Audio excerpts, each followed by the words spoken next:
The first message came in at 12:47 a.m., and if I'd been half asleep like I usually was around that time, I probably would have ignored it. But I wasn't asleep. I was lying on my couch in the dark, phone in hand, doom scrolling through stuff I didn't even care about, trying not to think about how quiet my apartment felt lately. So when my phone buzzed, the sound felt louder than it should have. Unknown contact. Hey, sorry if this is weird. Are you awake? I stared at the screen, my brow furrowing. Unknown contact? No name, no photo, just a local number. For a second, I thought it might be a wrong number, or spam, or one of those drunk text disasters people regret in the morning. I almost swiped it away. Then another message popped up. This is Ryan, from upstairs. That made me sit up. Ryan, my upstairs neighbor. We'd exchanged maybe 5 sentences total since I moved in 6 months ago. Mostly polite nods in the hallway. A quick hey man by the mailboxes. Once, he helped me carry a box when the elevator was broken. That was it. Still, I knew who he was. Tall, broad shoulders, always in gym shorts or worn jeans. Dark hair that looked permanently messy, like he didn't try, which somehow made it worse. Better. Whatever. And now he was texting me. After midnight, I typed back before I could overthink it. Me? Yeah. I'm up. What's up? 3 dots appeared almost immediately. Disappeared. Then appeared again. That pause should have been my first warning. I hope this isn't too random, he wrote. I just didn't know who else to ask. Ask what? I wondered. I waited. Do you ever hear weird noises at night? I frowned, glancing instinctively at my ceiling like it might answer for me. Me? From where? From my place, he replied. I mean above you. I know that sounds dumb. I almost laughed. Almost. Living in an apartment building, you hear stuff. Pipes knocking. Footsteps. Someone's TV too loud. Someone else being very loud and enthusiastic at 2 a.m. It wasn't exactly new. Me? Sometimes. It's an old building. Another pause. Longer this time. Then, yeah. That's what I thought too. But this feels different. Different how? I hesitated, then typed. Me? Different how? The 3 dots stayed there longer now. Like he was thinking hard about his next words. Like he was deciding how much to say. Finally, it's like someone's moving around when I'm not. That sent a small, unpleasant chill up my spine. Me? You think someone's in your apartment? No, he said quickly. I mean maybe. I don't know. I live alone. I leaned back against the couch, suddenly very aware of how late it was. How quiet the building felt. How the hum of my fridge was the only sound in the room. Me? Have you checked? Yeah, he replied. Multiple times. Another message followed immediately, like he hadn't meant to send just that. I know this sounds crazy. I could picture him upstairs now. You don't sound crazy. Just freaked out. Yeah, he wrote. That's a good word for it. There was a beat. Then, listen, can I ask you something kind of personal? That's when my stomach tightened. Because there was absolutely no normal reason for my upstairs neighbor, who barely knew me, to be asking me personal questions at 1 in the morning. Me? Depends what it is. The dots blinked. Stopped. Blinked again. Are you alone right now? I stared at my phone, my thumb hovering over the screen. Something about the question felt loaded. Or maybe I was projecting. I've been doing that a lot lately. Still, I answered honestly. Me? Yeah.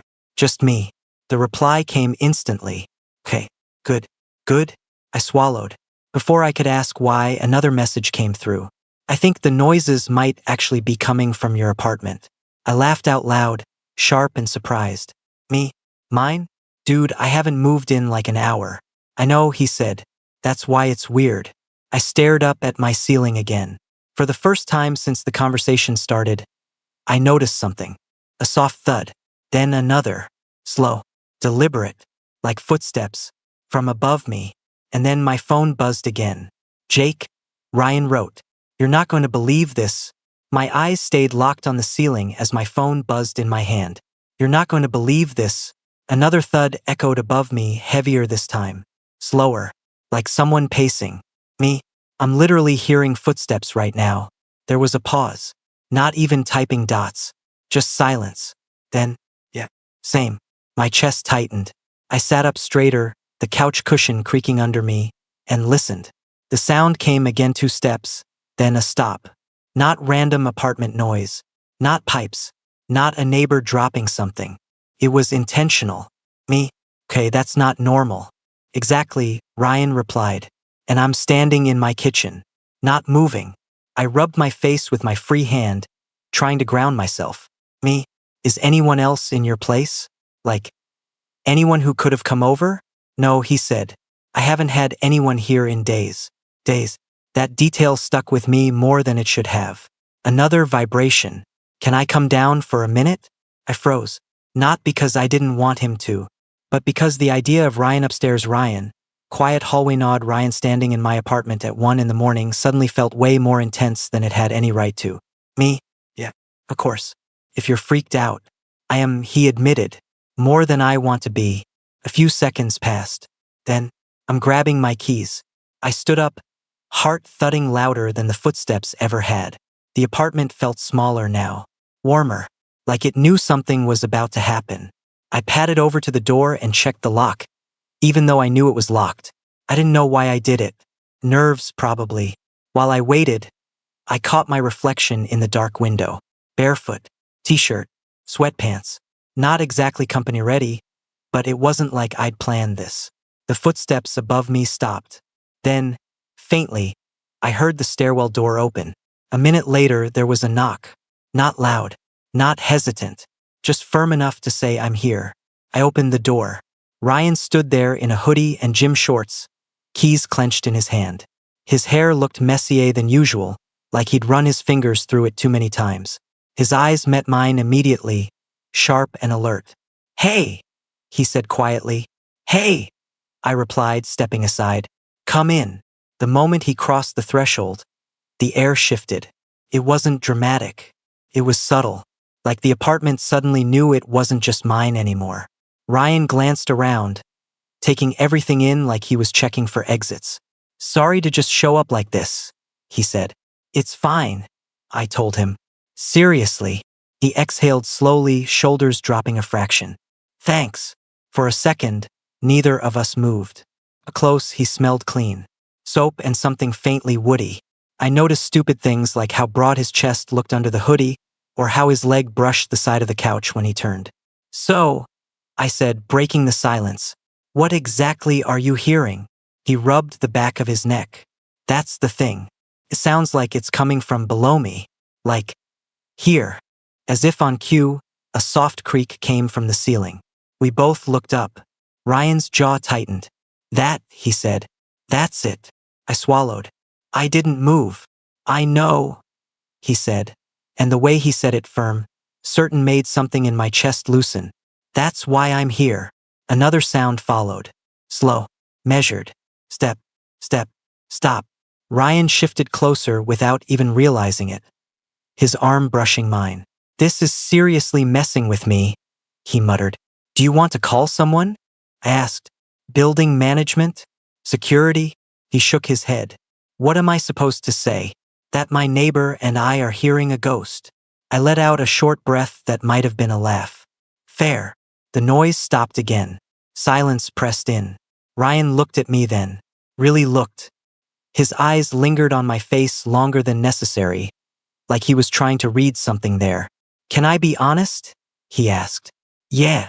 I didn't just text you because of the noise." My pulse jumped. "Oh," he hesitated, then met my gaze again. "I've noticed you before. You're always up late. Lights on. TV going." I felt heat creep up my neck. "Yeah, I don't sleep great."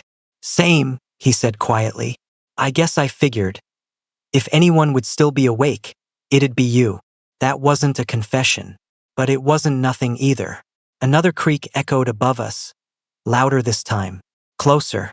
Ryan's hand lifted instinctively and rested against my arm. Neither of us commented on it. "You hear that?" he whispered. "Yeah." The sound moved. Directly overhead. Ryan's fingers tightened slightly. "Jake," he said, voice low. "Your ceiling, does it connect to anything? Like a crawl space?" "No," I said. "Just your floor."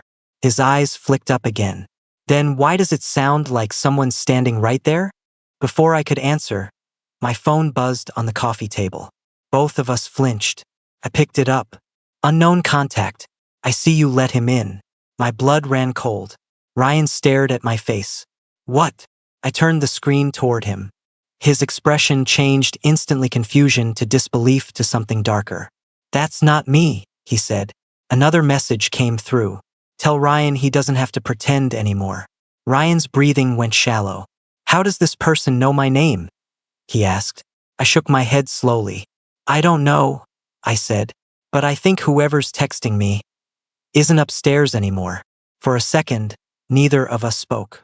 The phone buzzed again in my hand, sharp and insistent, like it knew it had our full attention now. Ryan stared at the screen, then at me. Jake, he said slowly. Who else has your number? I shook my head. No one who'd do this. Another message appeared. He looks nervous. Cute, though. Ryan swore under his breath. Okay, that's officially not funny. My pulse was loud in my ears. This person can see us. Or they're guessing, he said, but his voice lacked conviction. Almost immediately, another text came through. Guessing would be saying you're standing by the couch. You're not. You're closer to the door. Ryan went very still. That's exactly where I am, he said quietly. The room felt suddenly too warm, too small. Ryan took a step closer to me without thinking. This time, he didn't move away. Okay, I said, forcing my voice to stay steady. Okay, we're not panicking. Ryan let out a shaky laugh. You say that like it's working. I typed with trembling thumbs. Me? Who is this? The reply came instantly. Someone who's been listening for a while. A creak sounded above us. Both of us looked up. Ryan's hand found my wrist this time. Not tight, just grounding. You hear that again? He murmured. Yeah. That's my bedroom, he said. Directly above this spot. The phone buzzed again. He hates that room. Ryan gasped sharply. I've never told anyone this before. I turned to him. Why? He swallowed. I don't know. Ever since I moved in, it just doesn't feel right. Like I'm not alone in there. That sent a chill straight down my spine. Another message. You're closer than you used to be. I typed back. Me? Closer to what? There was a pause. Longer than before. Then, each other. Ryan looked at me sharply. This is messed up. Yeah, I said. But notice something? What? They're not threatening us. The phone buzzed again, almost like it disagreed. Not yet. Ryan cursed softly and ran a hand through his hair. Okay, I'm done. I'm calling the cops. Before he could pull his phone out, another message hit mine. If you call anyone, I disappear. My stomach dropped. Ryan leaned in, voice low. Disappear how? I typed. Me? What do you want? 3 dots appeared. Stayed. Disappeared. Then, I want you to stop pretending you don't feel it. Ryan's breathing hitched. Feel what? The answer came before I could respond. The light above us flickered once. Twice. Then steadied. Ryan grabbed my arm properly now. Jake Dash. I know, I said. My voice sounded far away to my own ears. I know. Another text. You've both been awake at the same hours for months. You both listen for footsteps that aren't yours. You both pretend it's just noise. Ryan stared at the screen like it might bite him. That's true, he admitted quietly. I do that. So do I said, surprised at how easily the words came out. Silence settled again. Heavy. Expectant. Then the phone buzzed. You're safer together. Ryan looked at me, something raw and unguarded in his eyes. Is that supposed to be comforting? I think so, I said. In a really messed up way. Another sound came from above. Not footsteps this time. Dragging. Slow. Deliberate. Ryan stiffened. That's not the floor. No, I said. It's the ceiling. My phone vibrated again. You don't have to go up there. Ryan shook his head immediately. Nope, absolutely not. You don't, the message continued. But he already has. My blood went cold. He, Ryan echoed. I stared at the screen. Me? Who? The reply came slower this time, almost careful. The one who's been standing behind Ryan every night this week. Ryan spun around. There was nothing there, just the door. the quiet hallway beyond it. Ryan's breath came fast. "Jake," he said, barely above a whisper. "I swear to God, sometimes when I wake up, it feels like someone's just stepped away from my bed." My phone buzzed one more time. He doesn't like when Ryan stays over.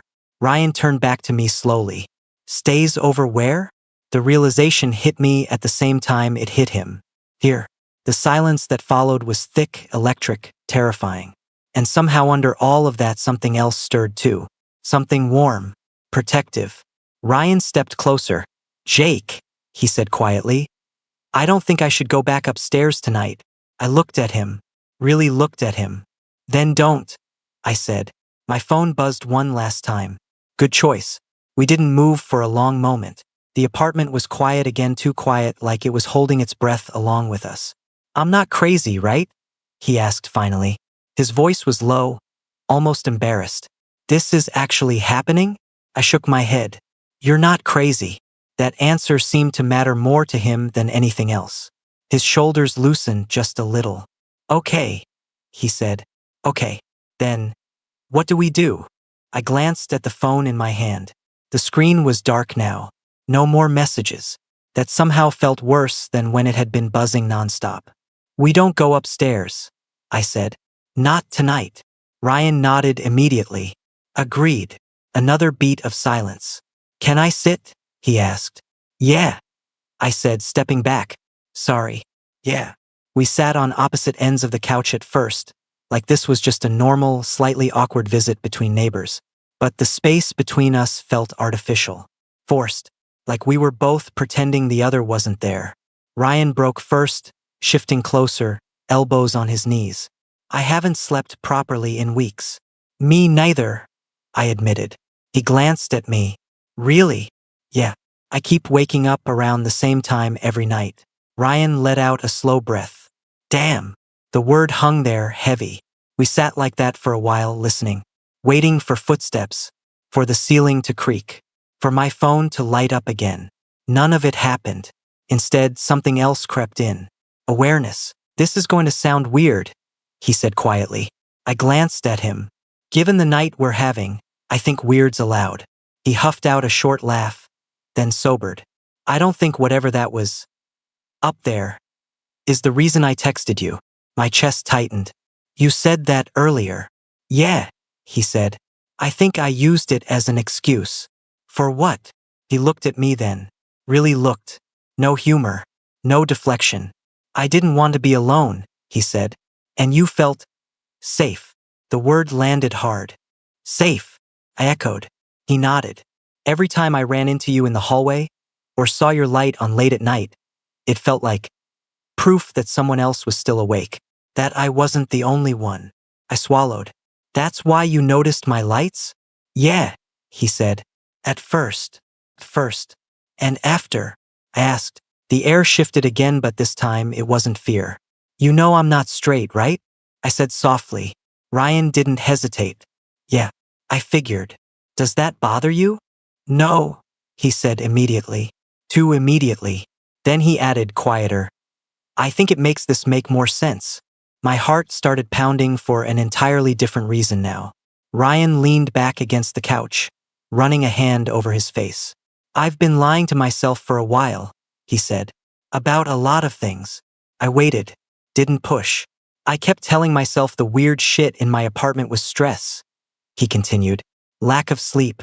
But every time I almost fell asleep, my brain would go, what if you're just scared of being honest?" "Honest about what?" I asked, though I had a feeling I knew. He looked at me again, eyes steady now. "About wanting someone there. About wanting you there." The silence after that wasn't empty. It was charged. My phone buzzed on the coffee table. Both of us flinched. I picked it up. "I told you you were safer together." Ryan let out a shaky breath. "I hate that I agree with whoever the hell that is." Another message followed. "Fear makes you honest." Ryan's laugh this time was soft.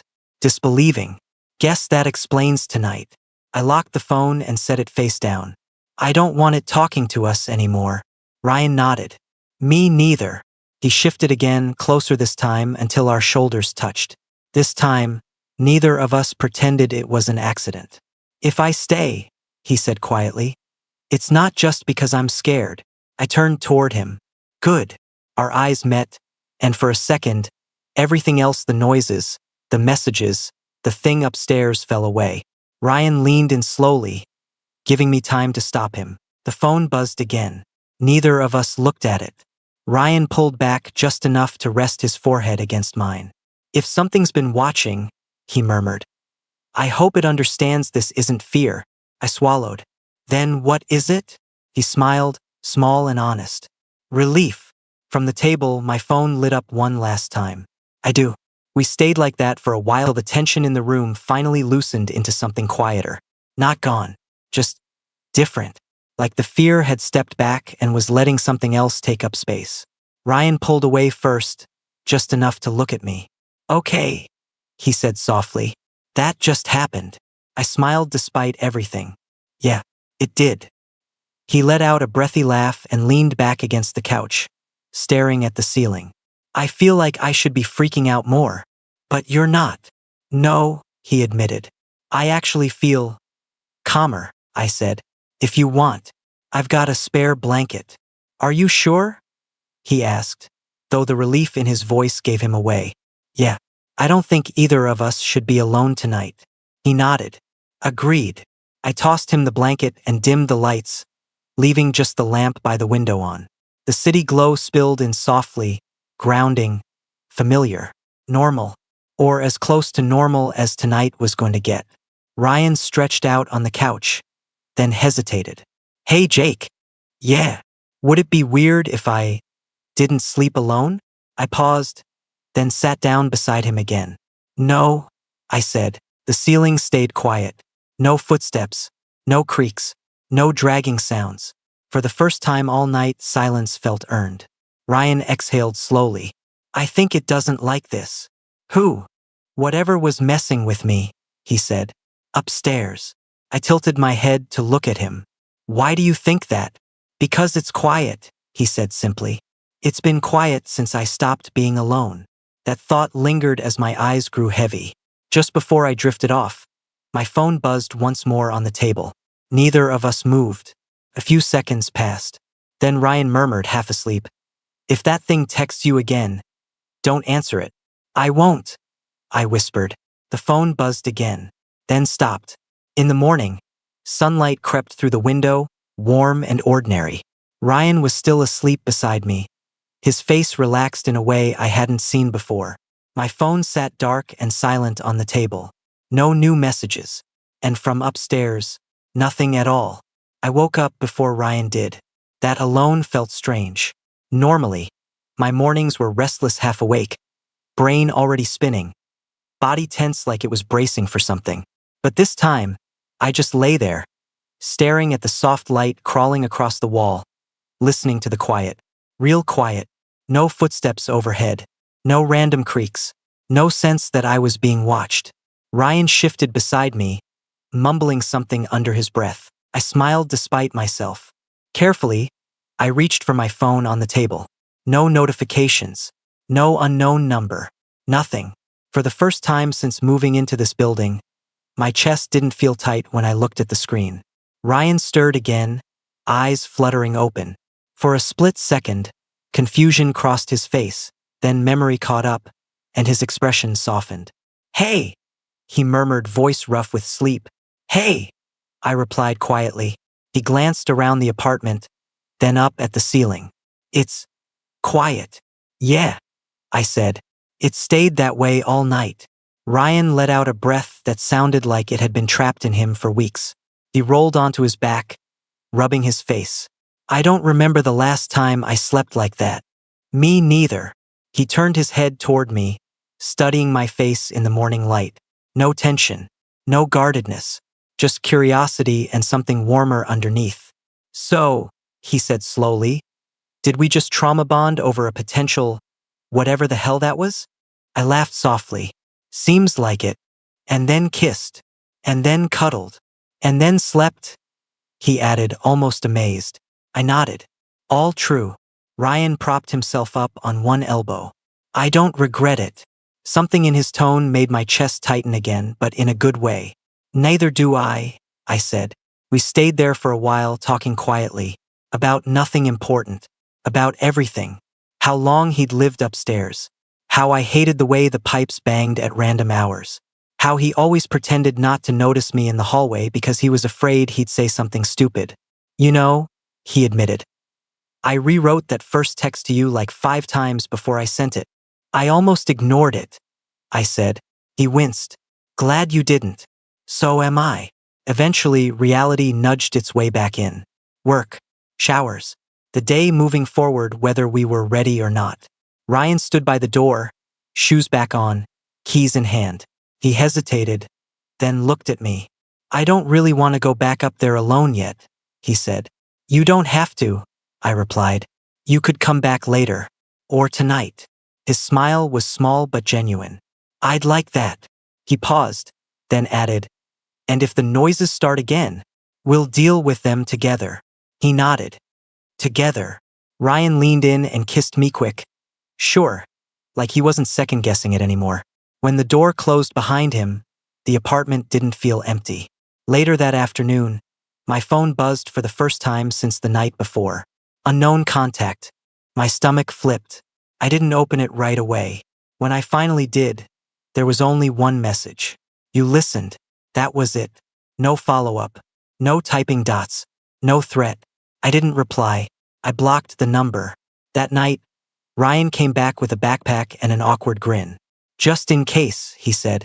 And when the lights went out, the building stayed quiet.